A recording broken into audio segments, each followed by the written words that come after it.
सभी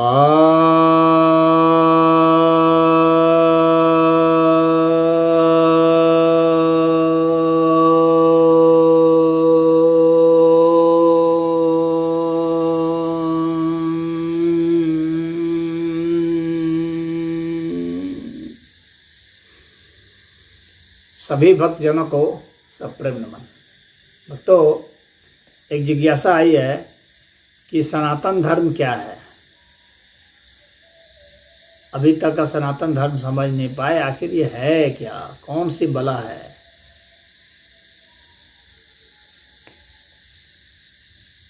क्या सनातन धर्म की कभी शुरुआत हुई थी?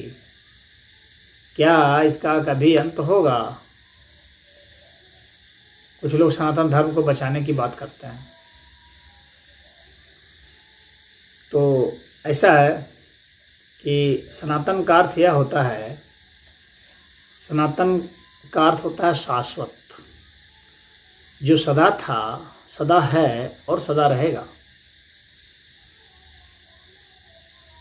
अब वह चीज़ क्या है जो सदा था, सदा है, सदा रहेगा? यह आपको डिस्कवर करना है। जो सब था, सब है और सब रहेगा। अब वह चीज़ क्या है जो सब था? आप इसको पहले समझ लीजिए, जो सब था, सब है और सब रहेगा।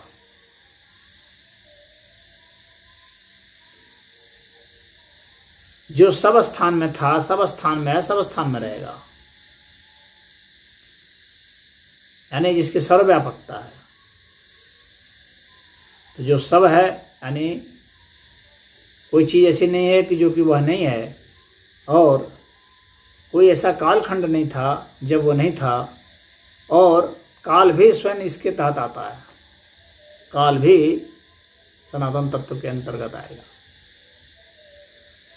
और स्थान भी आएगा। कोई ऐसा स्थान नहीं है जो कि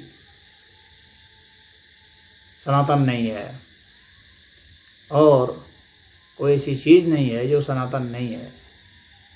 तो आपको यह देखना है कि कौन सी चीज़ है जो सनातन है पहले।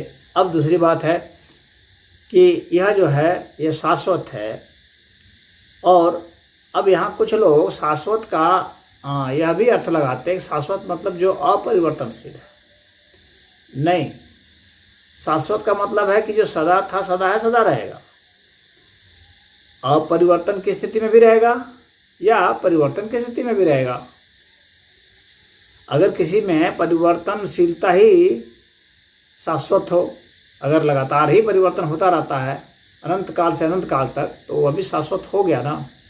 वो परिवर्तन के अर्थ में शाश्वत हो गया, सनातन हो गया। तो परिवर्तन के अर्थ में जो सनातन है वह ये प्रकृति है, जिसमें कि लगातार परिवर्तन आप देखेंगे, कभी परिवर्तन बंद नहीं होने वाले। और चेतन सत्ता जो कि अपरिवर्तनशील है, उसमें कभी परिवर्तन नहीं होने वाला, उसकी वह स्थिति है। अब इन दोनों के मध्य में भी एक स्थिति है जो संधि क्षेत्र है इन दोनों का, यानी चेतना का और प्रकृति का यह संधि क्षेत्र एक है। और उसमें क्या होता है कि वह परिवर्तन के अर्थ में भी और शाश्वतता के अर्थ में भी, यानी अपरिवर्तन के अर्थ में भी उसकी शाश्वतता रहती है। उसको योग माया कहते हैं। वह एक ऐसी स्थिति है जो इन दोनों के बीच की स्थिति है।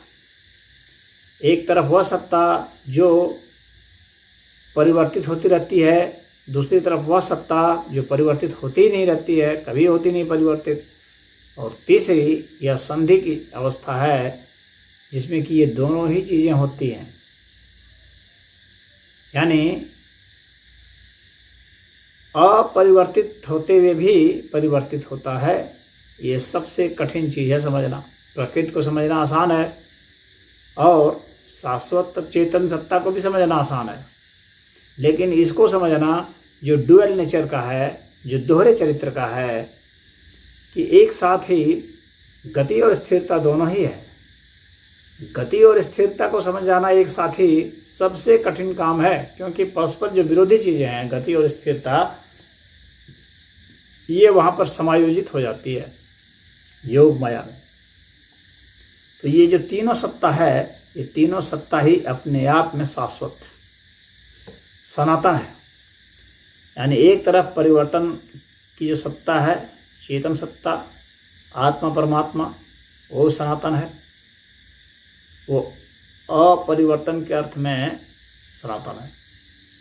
एक तरफ प्रकृति है जो परिवर्तित होती रहती है, परिवर्तित होने के अर्थ में वह सनातन है, यानी सदा परिवर्तन उसमें होता रहेगा। उसमें चाहे टाइम हो, चाहे स्पेस हो, चाहे मैटर हो, चाहे कुछ भी हो, उसमें परिवर्तन होता ही रहेगा। और जो मध्य की जो योग माया की स्थिति है, जो कि डुअल नेचर का है, वह भी सदा डुअल नेचर ही रहेगा, वह भी सनातन है। तो इस तरह से तीन भिन्न सत्ता जो हैं, ये तीनों ही सनातन हैं। और चूंकि यहाँ पर इस अस्तित्व में इस तीन से भिन्न और कोई सत्ता नहीं है, इसलिए इन तीनों को ही सनातन सत्ता माना जाता है।